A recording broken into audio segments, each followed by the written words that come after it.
Salut, j'espère que vous allez bien depuis la dernière vidéo et que vous avez eu le temps de faire votre boisson et que vous êtes en pleine forme. En ce qui me concerne, je vais très bien. Tout va très bien.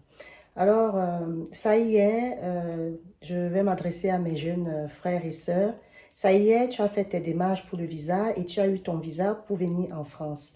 Reste scotché dans cette vidéo parce que je vais aborder avec toi les 5 premières démarches qu'il faudrait que tu fasses impérativement une fois que tu arrives en France. Alors, sans plus tarder, on se retrouve tout de suite pour aborder ces 5 points. À tout à l'heure. Rebonjour, c'est encore moi. Alors, si toi, c'est la première fois que tu écoutes cette vidéo, sache que je suis Flore Bras, la responsable des établissements BIF. Je t'invite à regarder mes anciennes vidéos où je t'explique pourquoi j'ai créé ma chaîne YouTube et d'autres vidéos qui vont te permettre de savoir qui je suis et les thèmes que j'aborde. Alors, pour toutes les personnes qui sont déjà abonnées à ma chaîne, je tiens à vous dire un très grand merci et je vous invite vraiment à partager mes vidéos afin qu'on puisse échanger avec d'autres personnes, d'autres communautés. Alors, sans plus tarder, ce matin, on va parler des 5 démarches que tu dois impérativement faire une fois que tu te retrouves en France. Je t'invite d'ailleurs, une fois que tu te retrouves en France, à ne pas paresser. Non, non, non, non, non. Il faut vraiment commencer dès le lendemain matin tes démarches. Alors, sans plus tarder, on aborde les démarches qu'il est impératif pour toi de faire. La première démarche ici, ça sera l'ouverture d'un compte bancaire.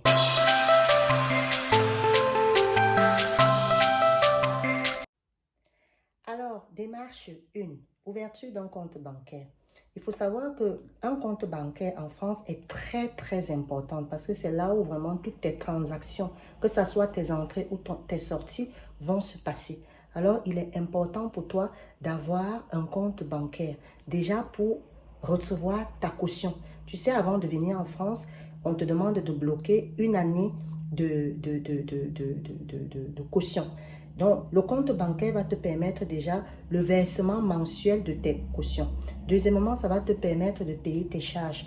Bon nombre d'organismes ici en France passent par des comptes bancaires à travers ce qu'on appelle le prélèvement. Ça veut dire que tu n'as pas à aller chez le bailleur pour donner de l'argent. Tous les mois, tu as une sorte de prélèvement qui se passe dans ton compte. Donc, juste pour te dire que l'ouverture d'un compte bancaire est vraiment très, très important. Je te dirais même que c'est la première démarche que tu devrais faire. Donc, une fois que tu sais déjà ça, je t'invite à ne pas aller à la première banque. Je t'invite à côtoyer toutes les banques qui sont autour de ta résidence de vie. En France, tu as plusieurs établissements financiers. Tu as le crédit mutuel, le crédit agricole, la Société Générale, LCL, plusieurs types de banques. En ce qui me concerne, moi, lorsque je suis arrivée en France, moi, je me suis inscrite à la Société Générale. Société Générale parce qu'il y avait des facilités entre le Cameroun et la France. Aujourd'hui, je ne sais plus si c'est réellement avantageux pour toi. Ce qu'il faudrait faire impérativement, une fois que tu vas dans chacune des banques, c'est regarder le coût de frais. Les frais de l'utilisation de ta carte bancaire, les frais de ton découvert. Parce que généralement, quand tu es en France, on te permet, si tu finis ton argent, d'avoir quand même un petit reliquat qui te permet de vivre. J'attire ton attention de faire attention. Le découvert n'est pas ton argent. Alors, de quoi tu auras besoin pour ouvrir un compte bancaire? C'est ça qui est vraiment important pour toi. 1.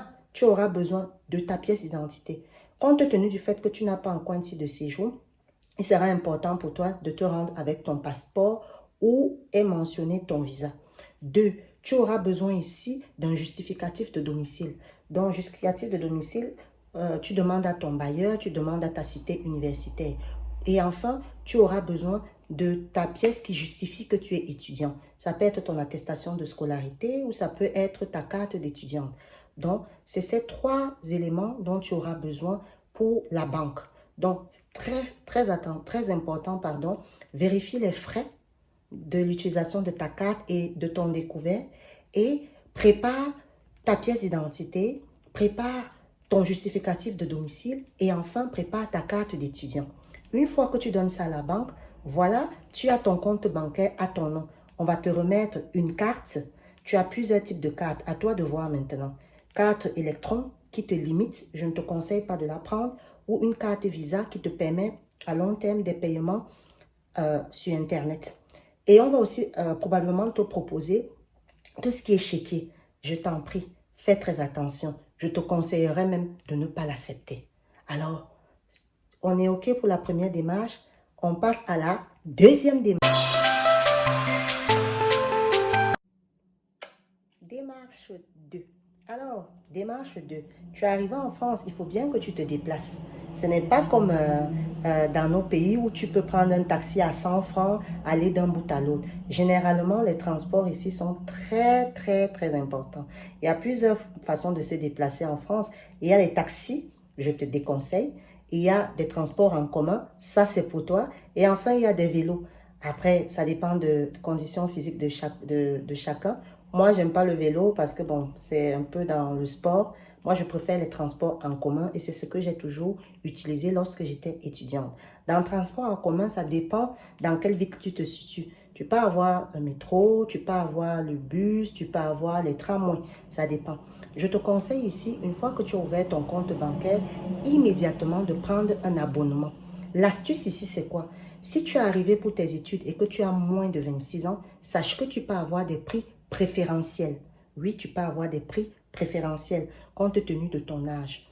Alors, de quoi tu auras besoin pour tes transports en commun? Tu auras besoin, comme chaque fois, d'une pièce d'identité, d'un justificatif comme quoi tu es étudiant et surtout d'une photo.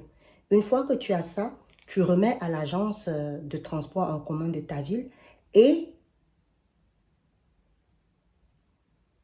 ça y est, tu auras ta carte de transport qui te permettra de circuler dans ta ville sans problème. Mieux vaut avoir ta carte de transport que d'avoir des amendes. Ici, c'est vraiment très dangereux parce que les amendes ici coûtent cher. Généralement, ça coûte le triple de ton abonnement. Alors, je te conseille vraiment en deuxième démarche d'avoir ta carte de transport en commun. Sans plus tarder, on passe à la démarche 3.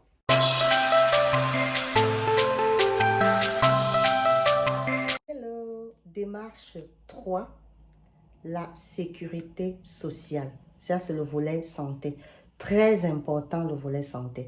Pour cette troisième phase, je vais avoir recours à mon papier parce que je me suis notée. Alors, la sécurité sociale, c'est quoi? La sécurité sociale, ça te permet d'avoir une couverture sociale, c'est-à-dire vraiment lorsque tu es malade, lorsque tu es en France. Alors, tout le monde a droit au respect de la dignité humaine. Et ici en France, on a la chance que nous avons cette couverture sociale. Alors, sache déjà que toi qui viens d'arriver, n'aie pas peur. C'est pas parce que tu es étranger que tu n'es pas éligible. L'affiliation à la sécurité sociale en France est obligatoire et ça concerne tout le monde. Bien évidemment, elle est gratuite. Donc, elle est obligatoire et gratuite, que ce soit pour les étudiants étrangers que pour les étudiants français. Alors, très important. Par contre, je t'invite à très vite faire les démarches parce que généralement, ça prend quand même du temps pour que tu puisses bénéficier de ta carte vitale. Cette carte vitale va te suivre vraiment tout au long de ta vie ici en France. Tu auras un numéro de sécurité sociale. Oui, tu auras un numéro de sécurité sociale. Je dis vraiment très important. Généralement, je t'invite premièrement à consulter les démarches qu'il faut faire et les papiers dont tu auras besoin sur le site https://étudiant-étranger.amelie.fr. De toute façon, c'est affiché juste là au niveau de la barre d'information. Je t'invite vraiment à aller là-dessus et voir toutes les démarches dont tu auras besoin pour cette sécurité sociale. Alors, la sécurité sociale va te permettre d'être remboursé si tu vas voir un médecin, un dentiste, un psychologue. Bon, psychologue, ça dépend pas vraiment, mais vraiment un dentiste, médecin généraliste, ophtalmologue. C'est vraiment très important de souscrire ton affiliation à la sécurité sociale. Donc, généralement, pour consulter un médecin, je t'invite également à aller sur le site www.docteur.lib.fr. Il faut savoir qu'à mon époque, on cognait de porte en porte pour aller voir tel docteur, tel docteur. Maintenant, c'est plus facile. Avec le lien que je te dis là, tu regardes les médecins qui sont dans ton secteur. Important aussi parce qu'il te faut un médecin traitant. Parce qu'ici en France, il faut que tu sois suivi par un médecin qui aura ce qu'on appelle ton dossier médical pour vraiment bien te suivre. Donc, très important, allez sur le site amélie.fr et allez sur le site docteurlibre.fr. Amélie.fr pour avoir tous les renseignements et peut-être prendre rendez-vous au sein du service sécurité sociale de ta ville afin de déposer ton dossier et Docteur Libre pour pouvoir avoir un médecin traitant. Sache maintenant que avoir la sécurité sociale ne te permet pas de couvrir tous tes frais. Par exemple, si tu vas chez le médecin et que ça coûte 23 euros, il y a 20% qui ne seront pas remboursés. Alors, l'astuce que je te donne ici, c'est de souscrire ce qu'on appelle la couverture universelle santé. À l'époque, quand moi je suis arrivée, ça s'appelait la CMU. C'était également un dossier que tu devais faire pour pouvoir déposer. Et ça te permettait d'avoir 100% de frais remboursés. Alors, renseigne-toi au niveau de la sécurité sociale de ta ville si tu peux en bénéficier. Si tu n'es pas éligible, je t'invite donc à te rapprocher des mutuelles qui sont dans ta cité universitaire. Je sais qu'ici, en Lorraine, il y en avait deux, la LMDE et la MGL. Dans d'autres villes, je n'en sais strictement rien. Alors, très important, souscrire vraiment son affiliation à la sécurité sociale pour pouvoir avoir sa carte vitale, vraiment très important, via le site amélie.fr. Et deuxième élément très important, chercher son médecin traitant à travers le site docteurlibre.fr. Et une fois qu'on a ça, essayez de déposer un dossier à la complémentaire universelle, CMU, qui te permettra d'être remboursé à 100%. De toute façon, au niveau de la barre d'information, tu auras tout ce qu'il te faut pour avoir les informations. Sans plus tarder, on passe à la phase 4. Alors, pour cette phase 4, on va aborder tout ce qui est domaine du logement. La quatrième démarche ici à faire, c'est vraiment tout ce qui est caisse d'allocation familiale. Quand vous allez arriver, vous allez voir que beaucoup de personnes vous parlent de tout ce qui est CAF, CAF, CAF. La CAF ici, c'est la caisse d'allocation familiale. Toi, en tant qu'étudiant, c'est très important pour toi parce que cette caisse te permet d'avoir une quote-part du remboursement de ton loyer. Alors, tu vois ici que c'est très important. Avant de continuer même sur cette phase-là, je t'invite vraiment à vite déposer le dossier parce que les démarches, généralement, pour avoir l'aide au logement étudiant ici, c'est entre 2 mois et 6 mois. C'est vraiment très, très long. Alors, plus tu traînes, plus ton aide va prendre du temps pour que tu l'obtiennes. Alors, qu'est-ce que je t'invite à faire? Je t'invite à taper sur Internet caisse d'allocation familiale de la ville où tu te trouves. Par exemple, moi qui suis à Metz, ça sera caisse d'allocation familiale de Metz. Alors, tu auras l'adresse. Franchement, je t'en prie, je t'invite à prendre ton bus et de t'y rendre personnellement très tôt le matin. Et lorsque tu y vas, ne pars pas les bras ballants. Il faudrait que tu ailles, premièrement, assure-toi que ton adresse email soit valide parce que généralement, ils communiquent beaucoup par mail. Assure-toi, deuxièmement, que tu as ton contrat de location.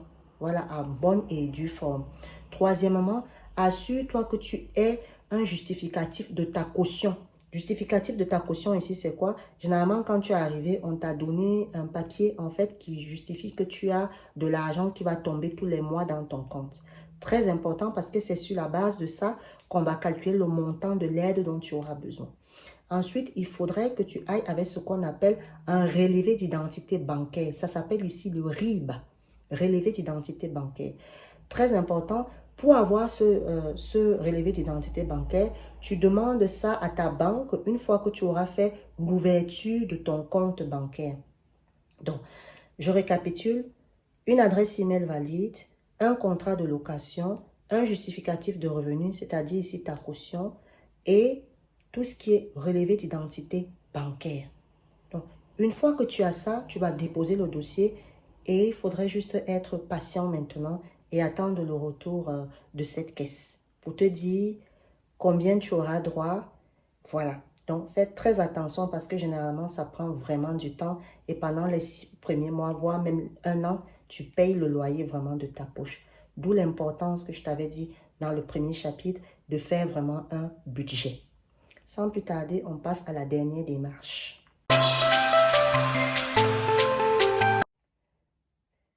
Démarche 5, la dernière démarche ici, c'est vraiment tout ce qui est, comment dirais-je, démarche pour l'OFI.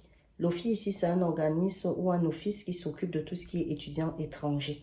Donc, une fois que tu arrives ici, il faut vraiment que tu fasses ces démarches parce que tu as 3 mois, une fois que tu as ton visa long séjour, tu as 3 mois pour pouvoir valider ton visa auprès de cet office.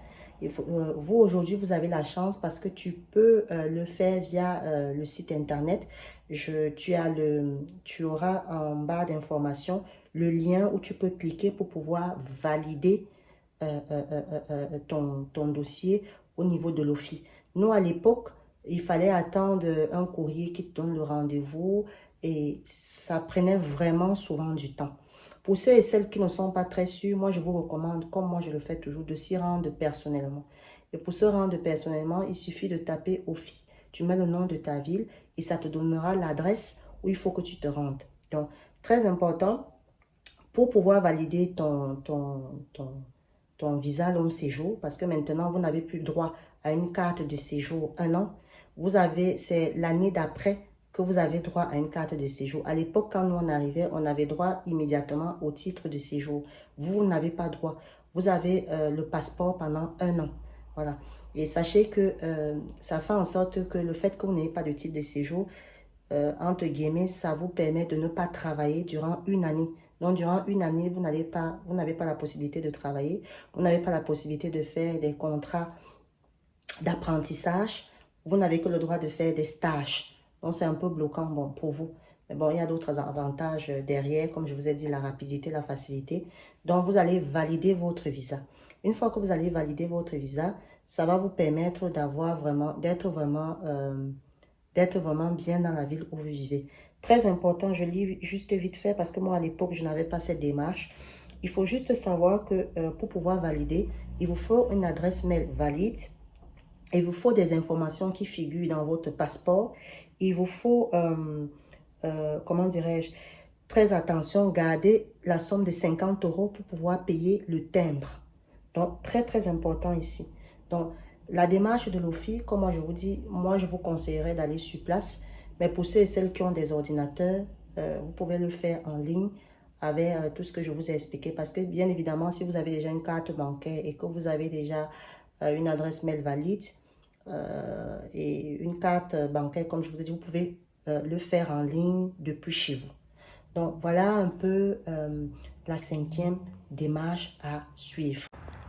Pour disposer de cette magnifique robe et collier, les établissements BF t'invitent à regarder sa page Facebook.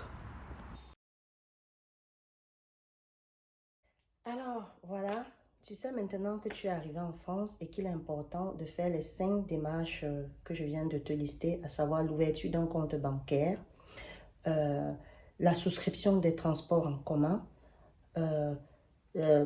s'affilier à la sécurité sociale pour tout ce qui est volet santé, faire les démarches auprès de la caisse d'allocation familiale pour tout ce qui est logement et enfin faire tes démarches pour pouvoir valider ton visa de 1 an que tu as auprès de l'OFI. Alors, cette dernière partie est consacrée à mes conseils personnels. Ce que je voudrais te dire ici, à toi qui viens d'arriver, vraiment, n'attends pas longtemps avant d'effectuer tes démarches. Je te conseille ici, immédiatement, lorsque tu arrives, de commencer ces démarches. Parce que comme je t'ai dit, la 3e et la 4e phase sont souvent des démarches assez longues. Voilà. Donc, c'est vraiment, ça prend souvent du temps pour pouvoir avoir sa carte de sécurité sociale et pour pouvoir avoir sa carte d'allocation familiale. Vraiment, fais cela très rapidement. Le deuxième conseil que je te donne, c'est qu'il faut toujours marcher avec beaucoup de photos. Je t'invite ici, quand tu arrives, à faire vraiment dans les photomatons, vraiment une dizaine de photos que tu gardes avec toi dans ta pochette. Je t'invite également à faire beaucoup de photocopies. Photocopie de ton passeport où il y a ton visa, photocopie de ton contrat de location, photocopie de ta carte d'étudiant et surtout photocopie de ton relevé bancaire.